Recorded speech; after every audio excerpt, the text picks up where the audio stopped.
কাতার কেন্দ্রীয় মসজিদ, কাতারের সবচেয়ে বড় বিখ্যাত মসজিদের একটি, এবং দৃষ্টিনন্দন। স্ক্রিনে আমাদের মুস্তাফিজ ভাইকে দেখতে পাচ্ছেন। আলহামদুলিল্লাহ, অনেক সুন্দর সাজানো গোছানো মসজিদ। আমরা এখানে জোহরের সালাত আদায় করলাম। মসজিদটার সৌন্দর্য একটু দেখানোর চেষ্টা।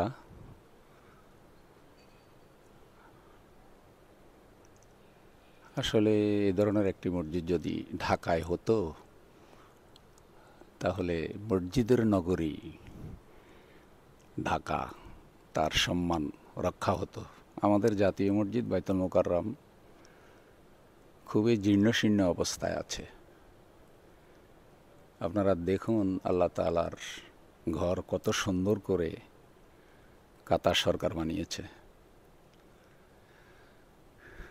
এবং আমরা জোহরের সালাত আদায় করলাম। নামাজি খুব কম ছিল, কারণ এখানে লোকজন তেমন বসবাস করে না। না মুস্তাফিজ ভাই? এখানে বসতি কম। আমি মুস্তাফিজ ভাই থেকে মসজিদটা সম্পর্কে দু এক কথা শুনবো আর কি। আসলে মসজিদ সম্বন্ধে তো আমার বলার কিছু নেই। কাতার সরকার আলহামদুলিল্লাহ আমাদেরকে যেভাবে বরণ করে রাখছে, কাতার সরকার এটা আমাদের জন্য একটা বিরাট নেয়ামত। এবং কাতার সরকার এই মসজিদটা প্রথম ছিল, জাতীয় মসজিদ ছিল ওমর বিন খাত্তাব মসজিদ।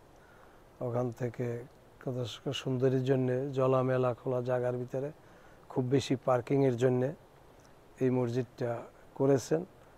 এবং এখানে সবচেয়ে গুরুত্বপূর্ণ যেটা হয়েছে সেটা হলো যে গত যে 22-এ খেলা গেল এখানে, এই মসজিদ দেখতে এসা এবং এই মসজিদে যে আপ্যায়ন ছিল, এই মসজিদে যে ব্যবহার দেখাইছে কাতার সরকারের পক্ষ থেকে ভাইরা, এই ব্যবহার দেখে অনেক অনেক অনেক মানুষ, হিন্দু বৌদ্ধ খ্রিস্টান বিভিন্ন দেশ থেকে আগত লোকেরা, মুসলমান এখানে ইসলাম কবুল করেছে। আলহামদুলিল্লাহ।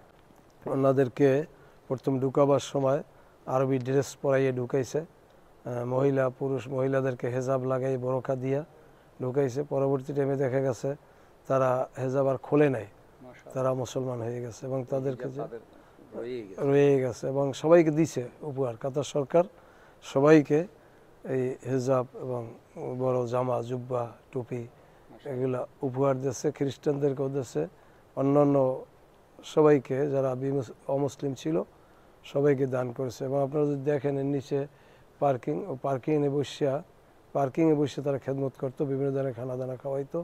বহুত বড় পার্কিং, কয়েক হাজার গাড়ি এখানে পার্কিং করা যায়। ওরা যেটা চেয়েছিল ইহুদি নাসারা সেটা পারে নাই। হঠাৎ করে মদ নিষিদ্ধ করে দিল সরকার। ইসলামের পক্ষে সরকার সমস্ত কাজগুলা এখানে করেছে এবং খুব হিকমতের সাথে। আমরা যে আয়াতগুলো পড়ি, ব্যাখ্যা করে দিই ইলা সাবিলি রাব্বিকা বিল হিকমাতি ওয়াল মাউইযাতিল হাসানা, এটার প্রতিফলন কাতার সরকার দেখাই দিয়েছে যে কীভাবে হিকমত করিয়া এখানে ভাইদেরকে একত্রিত করেছে খেলায়। এবং অনেক অনেক লোক এখানে তাদের আদর্শ দেখা, তাদের আপ্যায়ন দেখা, চরিত্র দেখা মুসলমান হয়ে গেছে।